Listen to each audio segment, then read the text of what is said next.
Welcome back. Skillshare asks that you add value to any demonstration video that you do, and there are effects that you can create inside of any video editing program.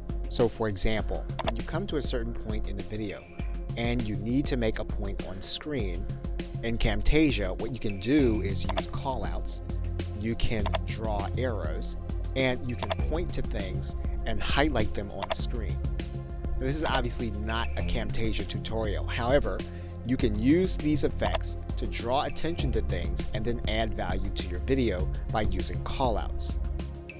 Screencast-O-Matic will have different effects, but what you want to do is you want to pick the points where you need to re-emphasize something, and then you want to use the callouts to help you to do that. So it might be that you would decide that you want to highlight different aspects of the video. So for example, we can come to a certain point in the video. We can decide that we want to highlight something here. We would use one of the callouts, and all we would need to do is to drop the callout here and have it appear where we want it to be.